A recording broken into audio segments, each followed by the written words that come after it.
Hoje em dia é difícil imaginar um lugar no mundo que não possa ser explorado. A impressão é que tudo está ao nosso alcance e já foi fotografado e explorado nas redes sociais. Mas, por incrível que pareça, existem alguns poucos lugares que precisam permanecer intocados. Os turistas não pisam lá por motivos de segurança, legais ou científicos, ou tudo isso junto. Eu sou Natália Passarinho, da BBC News Brasil, e neste vídeo eu te convido a visitar 4 desses cantos isolados do mundo. A gente vai mostrar uma ilha lotada de cobras venenosas no Brasil, uma caverna com obras de arte valiosas, um umbigo gigante e um cofre no fim do mundo. Começando pelo último que eu citei, o cofre no fim do mundo. Para chegar lá, é preciso ir ao arquipélago de Svalbard, na Noruega, em uma ilha remota chamada Spitsbergen, mais especificamente a 120 metros no interior de uma montanha de arenito. Ali fica localizado o maior depósito de sementes do mundo, conhecido como Banco Mundial de Sementes de Svalbard. Mas por que essas sementes ficam ali? No caso de uma catástrofe global, corremos o risco de perdermos para sempre culturas vitais para nossa existência. Por isso, cada país guarda seus próprios estoques de sementes.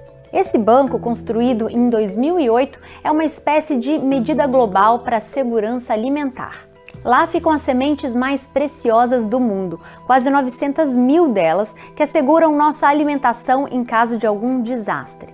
O bunker conserva uma reserva de cultivo que seria essencial para começar nossas colheitas do zero e também para a restauração das espécies. O motivo de ficar em um lugar tão remoto é a segurança.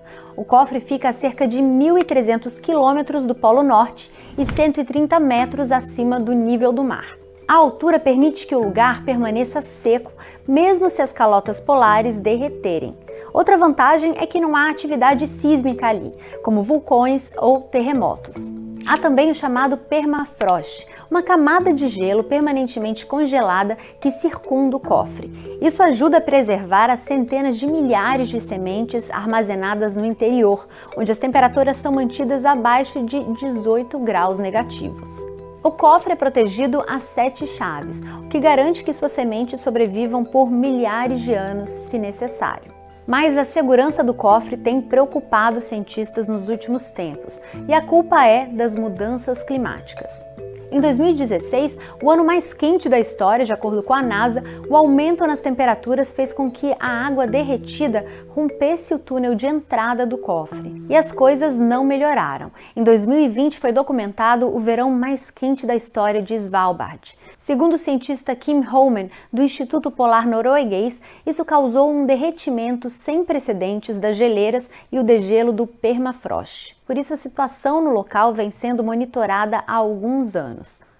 O nosso segundo lugar é mais próximo do que você imagina. Estou falando da Ilha da Queimada Grande, a cerca de 35 quilômetros do litoral do estado de São Paulo. Mas se você pensou em visitar a ilha, pode esquecer. Ela é habitada quase exclusivamente por cobras venenosas. As estimativas são de que haja entre 1 e 5 serpentes por cada metro quadrado da ilha. A situação, que já era perigosa, fica ainda pior porque a Ilha da Queimada Grande é lar de uma cobra altamente venenosa, a jararaca ilhoa. É uma espécie de víbora que existe só em Queimada Grande. Mas como essa cobra foi parar lá? E por que existem tantas delas? Bom, a ilha foi descoberta em 1532 pela expedição colonizadora de Martim Afonso de Souza. O nome foi dado por pescadores. Sabendo do risco que corriam ao desembarcar por lá, eles ateavam fogo na mata costeira para afugentar as serpentes. Por isso, a chamaram de Ilha da Queimada Grande. Mas a história da ilha é bem mais antiga e explica o porquê dessa abundância de cobras. Ela foi formada no final da última era glacial, há cerca de 11 mil anos, quando o nível do mar subiu. Assim, o local foi transformado em uma ilha. Depois da separação entre morro e continente, as jararacas que ficaram na Ilha da Queimada Grande sofreram uma série de adaptações de acordo com as condições ambientais do local e acabaram se diferenciando das jararacas que ficaram no continente. Como há quase uma ausência de predadores de serpentes na ilha e uma grande disponibilidade de alimentos, as jararacas ilhoas se espalharam de forma impressionante. A sorte, se é que isso pode ser dito, é que é um veneno mais forte para aves do que para mamíferos. É justamente por causa dessa quantidade de cobras que o governo brasileiro proíbe qualquer pessoa de pisar na ilha como medida de precaução. A única exceção são alguns pesquisadores. Mas para ficar lá, eles devem estar sempre acompanhados por um médico e seguir protocolos rígidos. Em 2019, porém, aconteceu algo aterrorizante. 4 homens ficaram presos na Ilha da Queimada Grande, depois que o barco pesqueiro deles afundou. Eles foram resgatados depois de 3 dias. De qualquer forma, essa ilha remota de 43 hectares no litoral de São Paulo não parece ser o destino de férias mais atraente. Tanto que em 2010, um site especializado em listas colocou a Ilha das Cobras como o pior lugar do mundo para visitar, à frente até da zona contaminada da antiga usina de Chernobyl, na Ucrânia. Nosso terceiro lugar não é exatamente perigoso, mas não podemos entrar nele por causa das valiosas obras de arte que estão lá. Não estamos falando de algum museu privado, e sim de uma gruta localizada no sul da França, a Gruta de Lascaux. Ela é um dos exemplos mais bem preservados de arte pré-histórica já descobertos. Ao todo, o local tem cerca de 600 pinturas e 1000 gravuras feitas há cerca de 17.000 anos. Entre as pinturas, há apenas uma imagem humana. Naquele período, nossa autorrepresentação era geralmente feita através de esculturas. A maior parte das pinturas da gruta mostram cenas de caça. São representados grandes animais comuns na fauna do período Paleolítico Superior, como cavalos, bisões, mamutes, ibex, auroques, veados, leões, ursos e lobos. A pintura mais famosa de Lascaux é conhecida como a Sala dos Touros e é impressionante. Dá uma olhada. Além das pinturas, há também uma série de gravuras na caverna, que retratam tanto animais quanto sinais abstratos. Mas por que a caverna é proibida? Para entender, vale a pena voltar alguns anos na história. Lascaux foi descoberta por acaso. Em 1940, nos primórdios da Segunda Guerra Mundial, 4 adolescentes estavam em busca de um cachorro que havia desaparecido. Ao tentar entrar em um buraco na terra, eles acabaram descobrindo a caverna. A caverna foi aberta 8 anos depois ao público curioso que queria ver de perto a obra de seus ancestrais.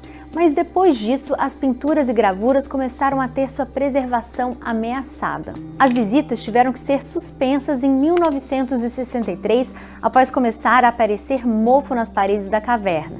E hoje, quase 60 anos depois, ela continua fora do alcance do público. Para saciar a curiosidade, foram construídas réplicas. Essa foto é de uma delas. Agora chegamos ao nosso último lugar proibido, que é conhecido como o Umbigo do Mundo. O lugar fica na Austrália e é um dos maiores monólitos do planeta. E como deu para imaginar, se parece com um umbigo. Estou falando de Uluru, antes conhecido como Ayers Rock. Por muitos anos, o monólito esteve aberto ao público e era considerado uma atração turística. As pessoas podiam até tentar escalar 348 metros para chegar até o cume. Para isso, tinham que enfrentar um calor extremo, em torno de 47 graus no verão. Mais recentemente, Uluru foi adicionado à lista de lugares que o público não pode visitar. Isso porque trata-se de um local sagrado para os aborígenes Anangu, que são os guardiões da rocha. Na cultura Anangu, Uluru é uma evidência de que os seres celestiais chegaram à Terra quando ela ainda não tinha forma nem vida. Esses seres teriam viajado por aqui, criando espécies e formas vivas ao longo do caminho. E uma dessas criações seria justamente Uluru.